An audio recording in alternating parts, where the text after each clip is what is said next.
Hi, welcome to the podcast. I'm Chrissy, and we are going over some music things. So that's how you came up with the name. And I think that was what sparked it for me. It's just perfect. To achieve what you want. Is passion. It'll be pretty much every way. That's a good question. Hi, welcome to the podcast. I'm Chrissy, and I'm here to talk all things music, and specifically for musicians who are just getting started and trying to put their music out there or gain confidence in starting music at all. So, on these episodes, I like to talk to other musicians who are doing the same thing as me and really trying to put themselves out there. So, today I am talking to a bass player that I know pretty well, and want to get his take on collaborating and growing your music on social media and other things about music. So, here he is. You might know him as LimeGreenBass on social media if you follow. So how are you doing today? I'm good. How are you? I'm great. So tell me about you Awesome. as a musician. How did you get started as a musician? How did you become a musician?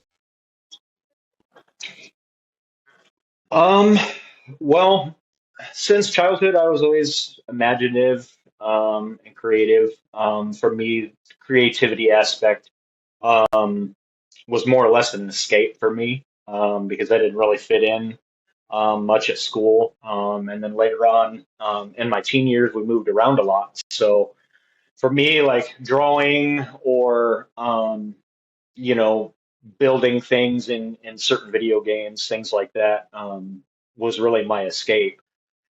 I'd always loved music, but I never really saw myself as being a musician. We didn't really have a lot of money when I was growing up either, so like being in band and stuff like that was never really a thing for me. But while I was drawing, a lot of the times my mom would listen to music, and her music taste was pretty eclectic. She listened to, I mean, everything: George Strait, Fleetwood Mac, Bach, Michael Jackson. So her taste was every day. Every day it was always something different. My dad got me into rock music, and then a friend of mine later on as a teen introduced me to metal. Um, the first time I heard Metallica, I was like, wow, I really want to do that. And I think that was what sparked it for me. I had another friend of mine who played cello, and she kind of encouraged me to play music. But again, it goes back to the whole, well, that kind of thing costs money, and we don't have money. Mm-hmm. So it Yeah. wasn't until I was about 24 when I got my first bass. I started learning on my own through YouTube and tab sites, and we're talking back then. I was 24. I'm 40, almost 42 now. So if you can imagine how far back what YouTube was like then and what some of the websites were Yeah. like, it was Mm-hmm. it was a struggle just trying to learn that way. And oftentimes it was discouraging because you want something better, but it's just not available. So Mm-hmm. yeah. Yeah, but I know like a lot of musicians are um self-taught and it's possible. You don't have to like take some expensive lessons or even buy that much material nowadays with, having, like you said, YouTube and technology, a lot of free apps and stuff that help you learn. So, what advice do you have for Yeah. musicians that feel like that's an obstacle? Well, um, I know that there are a lot of resources out there, for free, that will at least take you in the right direction. There's a lot of tabs out there available. YouTube is just chock full of them now. They weren't back when I first started, but now you can look up just about any song and find a tab for it. Will it be correct? Maybe, maybe not. Yeah, for sure. There are a lot of resources out there.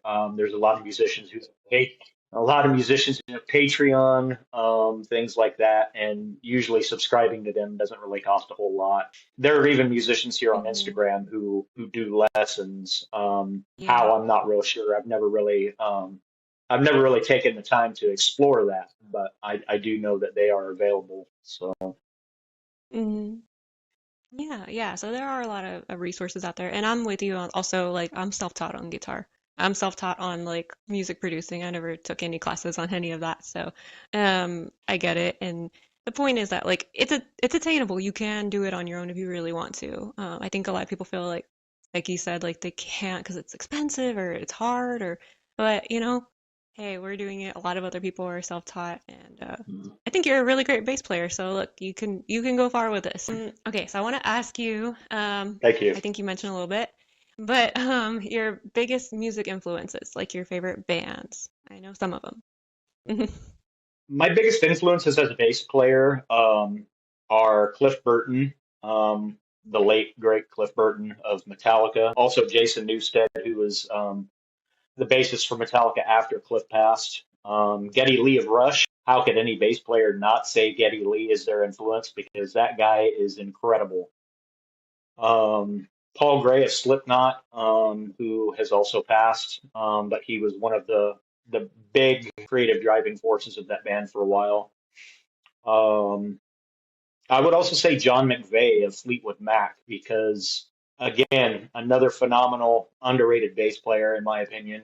Of course, here lately, I'd say like a more recent influence, I would say, would be Alice Lane of the band Infected Rain. She is amazing, incredibly talented. As far as bands that I love, though, I don't know. We could sit here all day and talk about that, but Okay, I've pick got a few three. listed here. So Linkin Park, Arch Enemy, Yeah. Tool, Rush. Oh, pick three. Wow. Okay, Linkin Park, Arch Linkin Park. Enemy, and I know. Rush, I'd say. Okay. What else did you have after that? Top three. Okay. Arch Okay. Enemy, and then Tool hmm or Rush. Tool, it's a toss up between Tool and Rush. Okay. So sounds like mostly metal, but since I kind of know your style a little bit, I've collaborated with you on some things. I've seen you do other collabs with others. I know you might know a lot about pop. So on a scale of 1 to 10, how much does this metalhead like pop music? Um, I would say it depends on the day, honestly. I would say on average, 6.5 to 7.5, I'd say. Okay. Sounds about right. So it's not so secret, but what advice do you have for metalheads that secretly like pop? I know there's a few out there. This right here is a rabbit hole for me because I went a long time in my life thinking, okay, I like metal, so that's all I'm allowed to like. You know what I mean? I thought that, okay, if I like any other genre of music, then that means I'm not hardcore or I'm not real. And Right. um, that is a misconception, I feel. Yeah. Yeah, I yeah. feel like you can like any type of music you want. You can like multiple Exactly. types of music, you know. It's what resonates with you. And I think that there are some hmm bands out there now like Sleep Token and Poppy who they really blur that line now. There really isn't this genre or that genre anymore. I feel like if you want to listen to Backstreet Boys and then jam out to some Mayhem afterwards, go for it. You Yeah. know what I mean? Like for Yeah. me, music is music, and what resonates me, and what doesn't. So Yeah. It depends on your mood. Maybe you're in the mood to dance and I don't know. yeah, for sure, absolutely, absolutely, yeah, and there are people out there who are judgmental who will say, oh, oh, you're listening to Britney Spears, you're not a metalhead, but that's like why label yourself and then why let somebody else label you too? You know what I mean? Exactly. Yeah. Just enjoy what you like. I like every type of genre of music pretty much. I do like everything like you said from classical music to I like some metal. I don't listen to a lot of metal, but I like some. I like Linkin Park like you said. I like kind of bands like that. And then I like my folk music, so I play acoustic, and then I do like the occasional popular, pop song that's out. So yeah, I get you, and I'm kind of the same. I like everything. So also as another like piece of advice for musicians who are starting, um, I think, and I thought this when I first started, like how would you even start collaborating with another musician? You don't even know them, you haven't talked to them. So I want to talk about the process of like collabs. So you are probably you, maybe one other person, but I think you're at the top of my collabs as far as how many I've done with you. We've worked on quite a few, and we have ideas for others, and we just keep going. But yeah. So since we've done a lot of collabs. I think I want to talk about the process. Like, so Yeah, for someone who has never like done a collab, what yeah. kind of advice would you, or what would you say? What do you think is the process? How should they start? Um, well, for me, I would say that it begins with outreach. If you basically if you're scrolling through, who reels of people you follow, and you see something that, somebody you like is doing, you reach out to them, break the ice, say, hey, I really like what you did here. Would you want to work on something together? The worst they're going to say is no. It's Yeah. not like it's not like you're asking them to co-sign on a loan or anything. It's just a collab. But outreach and communication go hand in hand, I think. Because it's not just a matter of, oh, hey, do you want to collab? Yeah, sure, yeah, let's collab, and then that's the end of it. Like it's about communication, from start Yeah. to finish. Um, Mhm. Being patient with the other person, I would say too, is a big thing because a lot of us have so much going on in our lives that it's Mhm. hard to just dedicate and focus to just doing this all the time unless you're a Yeah. professional creator. Um, Right, right. but then of Not if you course have a there's the job. editing aspect that ties in with communication too, because who's going to do the editing, things like that, when to post. It come and when you're doing your part versus when the other person is doing their part, it's always best to kind of swap videos and see, show the other person what you were doing, how far you've come. Um, that way you guys can decide, whether or not you need to reshoot or if you need to do a different part of the song. There's so much to it, but at the end of the day, it really is a simple thing. Um, Hmm. Yeah, yeah. And how would you, I think I've asked people for collabs and I've also had people ask me for collabs, so that's kind of like I think you've said the same thing, like you get both ways.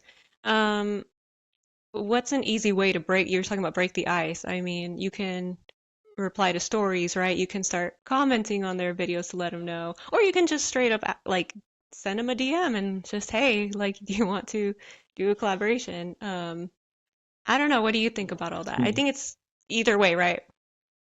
yeah, it is, but it isn't, and I'll elaborate on that. I think story replies are a good way of doing it, especially if it's a story that's has something to do with music. If somebody's posting a video of what they're having for lunch, that's probably not a good way to kick off a, hey, let's collab. But if somebody's posted a story of a recent reel that they've done, you can shoot them a little message in there if they have that option available.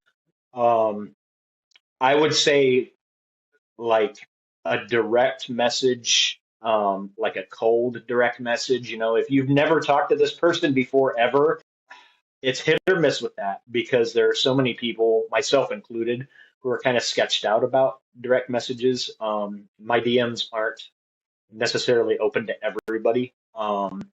So I think to go that route is kind of a risk in a way because you don't know if they're ever going to respond. So it's best to engage with their content first, whether it's on their reels or stories or something like that. So, Yeah.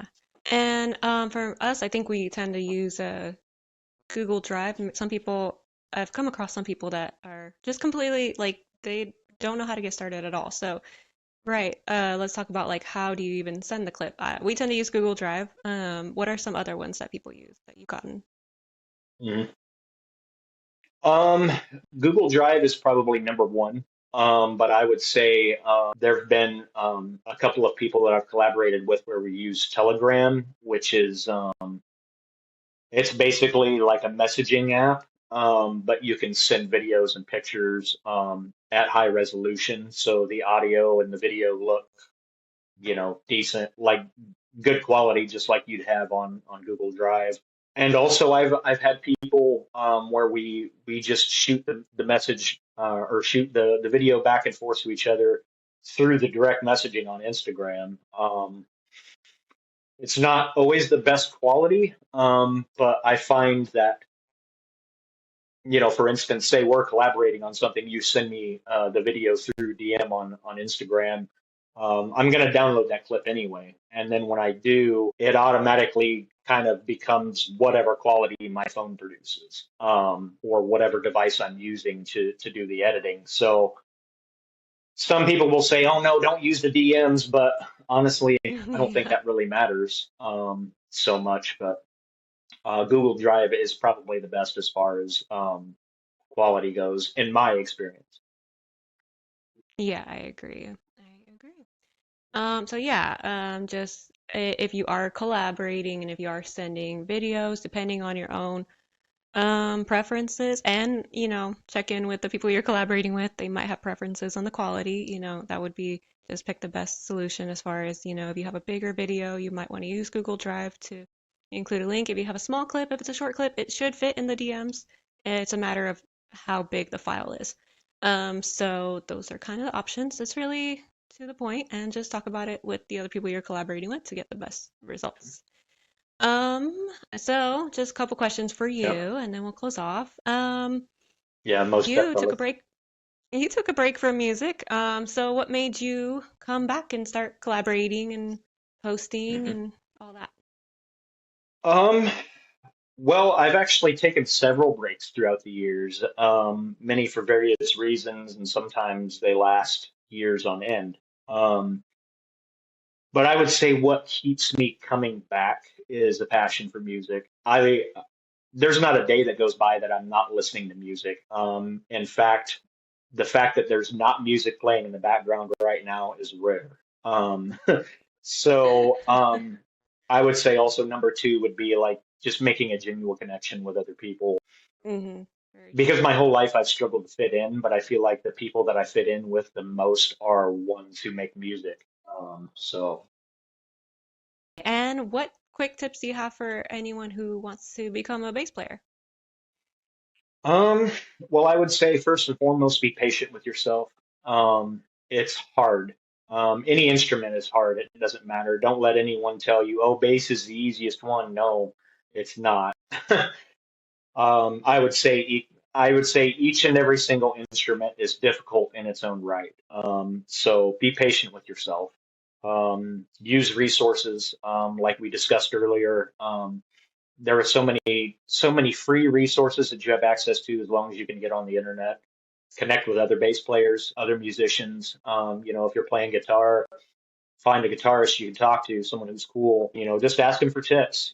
Ask them, how they learned and things like that, and try to get ideas for yourself as far as what works best for you. It comes down to your learning style too. I mean, for me, I'm hands on, so I have to not just listen to it and know music theory behind it, but I actually have to play it. Otherwise, I'm never going to learn it. So it really just comes down to what works best for you. But resources, resources, resources. There's free ones, there's expensive ones. Just pick what works for you and run with it. So and never give up. Yeah, I think that's all great advice. Yeah, so if you are trying to or considering learning, if you're just starting off or if you're learning, just look, there's a lot of people who are self-taught, and just keep going with it and make those connections, and don't hesitate to reach out to other musicians. I guess that's going to be the key point of this. So it's great to have you on here. Thank you so much for coming on this podcast and talking about and opening up about yourself and your music. If you Yeah. like metal, you want to follow LimeGreenBass. It's exactly how it sounds, Most definitely. LimeGreenBass. It's really easy to find you. He's on Instagram, he's on YouTube, and go ahead and I think Yeah. you're on Facebook also, right? Yep. Yeah. So thank you. And if you want to continue learning more tips and stuff, continue to check in Yes, that's and check out correct. new Yep. episodes. We'll have musicians on here and we'll discuss all things about music. And so thank you again, Lime Green Bass. Yes. Thank you. Thank you. Y'all have a good day. Thank you.